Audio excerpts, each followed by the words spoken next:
wants to be president in our group? Kusina? I nominate Vice for President. Any nominees? Lubao? No vote will be cast. Any nominees? Alison? I close the nomination. So Alison close the nomination.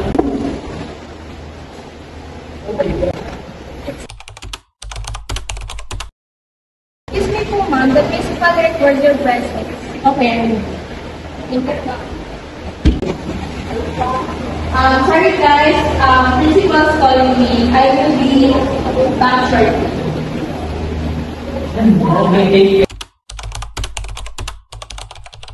Everyone vote Gabito. No vote for Jimar. How are you doing this? Who do you think you are? Jimar is the best president. No, Gabito is the best president. Stop, both of you acting like a child. Hey, Arvin, you need to vote Jimar or else you are out. And you also need to vote Jimar. You don't have a choice.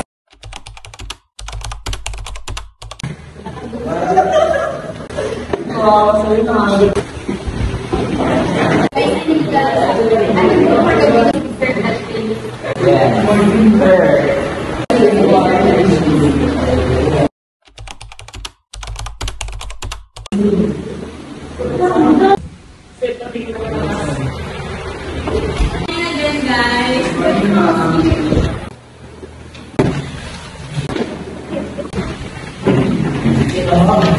Now we're going to see crowd voting. President Pangaloto.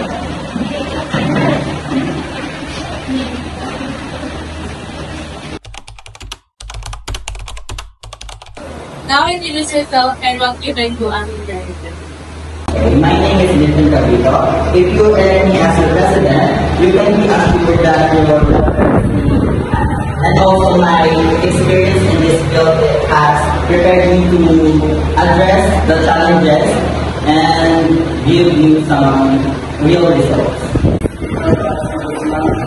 If you go to our classroom, is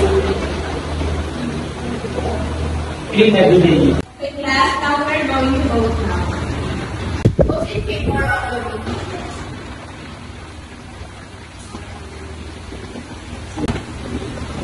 Vote in favor for the Guzman.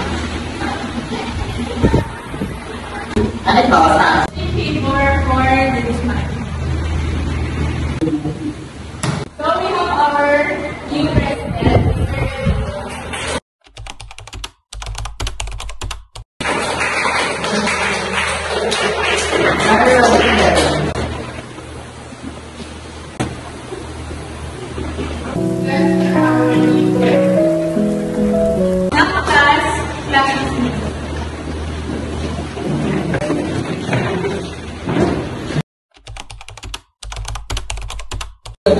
Why? Because I said so. So, I'm not president.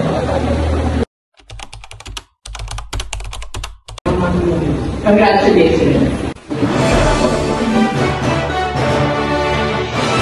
So in our video, we have a 4 fallacies. This is against the person, appeal to force, appeal to people, and begging the question.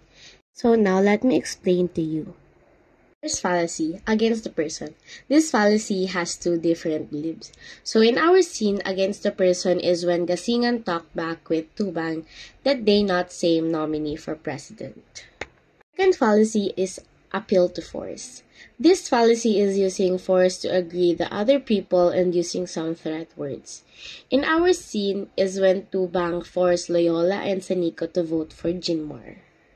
Third fallacy, appeal to people. This fallacy is when opinion agreed by many people, so other people will do the same because they will also believe it.